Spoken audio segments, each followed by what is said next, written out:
चैत्र की नवरात्रि आ रही है और चैत्र की नवरात्रि में सभी भक्त माँ दुर्गा का आह्वान करते हैं, उनकी पूजा करते हैं, उनकी अर्चना करते हैं। तो मैं आज आप सभी को सबसे पहले आने वाली चैत्र की नवरात्रि की हार्दिक शुभकामनाएं देना चाहती हूँ। साथ ही साथ मैं आप सभी को बताना चाहती हूँ कि जो हमारे भीतर 3 नाड़ियाँ और 7 चक्र हैं, तो कहा जाता है कि 33 करोड़ देवी देवता हमारे शरीर के अंदर विराजमान हैं। तो हमारे शरीर के अंदर अगर विराजमान हैं तो 3 नाड़ियों और 7 चक्रों पे समस्त देवी देवताओं को विराजित किया गया है। तो आज हमें जानने का समय आ गया है कि हमारे भीतर माँ दुर्गा हमारे किस चक्र पर विराजमान है, हमारे शरीर के किस अंग पर विराजमान है।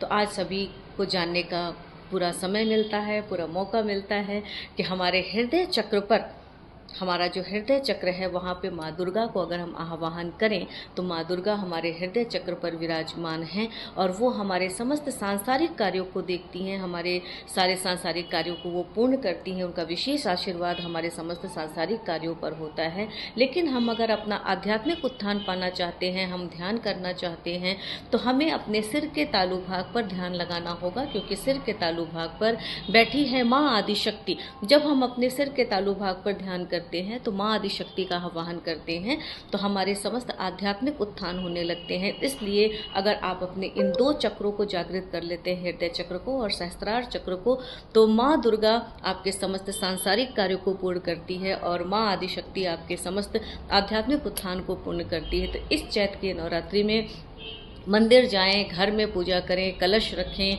माँ को भोग लगाएं। सब कुछ करते हुए अगर आप 2 मिनट का ध्यान करते हैं तो इस चैत्र के नवरात्रि में आपको कुछ नया मिल सकता है।